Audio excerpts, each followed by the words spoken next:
Hey there, and welcome to the Innovative Mindset Podcast. My name is Isolde Trachtenberg, and I'm thrilled to welcome you to Collaboration Thursday. So let's talk about collaboration. What does it mean? In the simplest terms, of course, it means working together as a unified team to achieve a goal, right? So you work with other people in order to achieve the thing you're trying to achieve. When you have lots of personalities, that can be a challenge. So you need good communication skills, for sure, to be able to collaborate well and effectively. But you also need to know who the people are, what their skill sets are, and also how they operate innately. And there are these personality traits that I've been thinking about a lot, and there are other people who talk about them too. There are lots of tests that you can take. You know, you can do the Myers-Briggs or Discus or whatever. All of those things are absolutely valid, I think, and yet to me they break down into some very basic forms. I mentioned this yesterday in the Compassion Wednesday episode, but I want to go a little bit deeper into it. A specialist. What is a specialist? A specialist is someone who is great at the one thing, right? Albert Einstein, Mozart, they were specialists. They were amazing at the one thing they were great at, and maybe not so great at other things like paying the bills or, I don't know, picking up after themselves, I guess. I'm not sure what... I'm not sure that I don't know exactly what kind of housekeeper Mozart was, but I imagine he was so full of the one thing he was great at, which was music, that he let everything else sort of float away. So that's what a specialist is. The opposite of that, or along the continuum of that, is the generalist. And the generalist is someone who may not be grand at any one thing, but they're really very good at a whole bunch of things.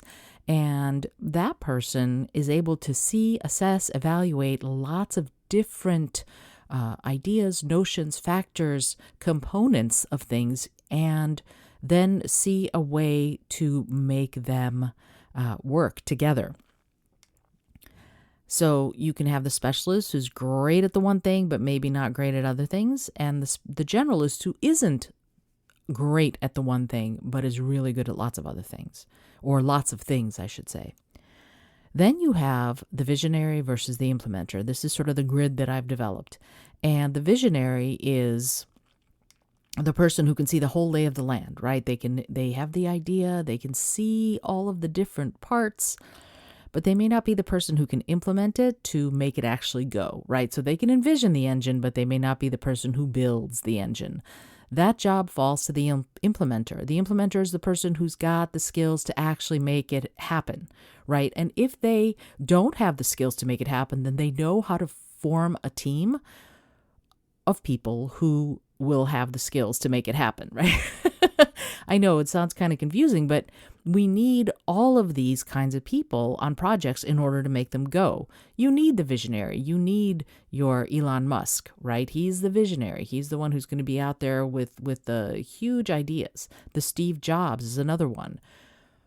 But you also need the implementer. You need the person, the Tim Cook. Let's go with Apple. The Tim Cook is the one who's going to be the implementer. He may not have the vision of huge revolutionary change for Apple, but he certainly knows how to implement the things that need to be done in order to keep Apple being one of the biggest companies on the planet. And he also knows how to build a team of people that will help him do all of that. As I said, specialists are people like Mozart and Einstein. One of the things that I think a generalist does is they're able to do a lot of different things. And when I think of a generalist, I think of Oprah.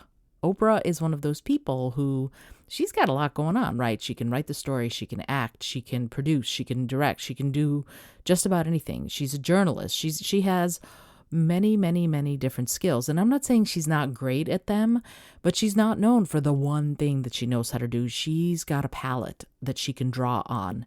And that is really important because when she needs any one of those strengths, they are there. And she knows herself well enough to know that if she's not the person with the unique specialist skills, she'll find that person and she will have them do the work.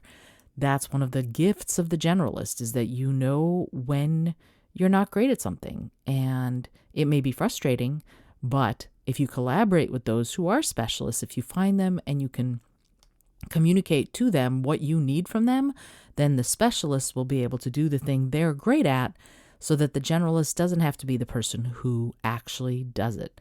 And all together, those four can work in that collaborative effort to create the project that needs to be created in order for things to work.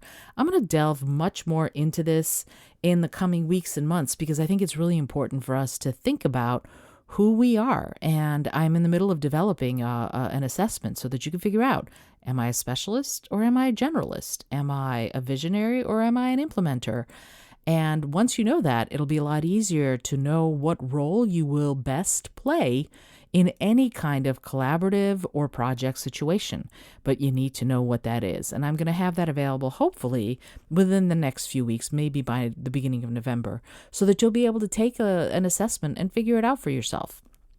It won't be long, but it'll be illuminating, I am sure, because it will give you, in some ways, permission to play to your strengths. Because there are times when we don't do that. We go, oh, but I want to be great at the one thing, and maybe we're not. And we have to be okay with that, because if you're a generalist trying to live the life or do the work of the specialist, you're going to be knocking your head against the wall a lot.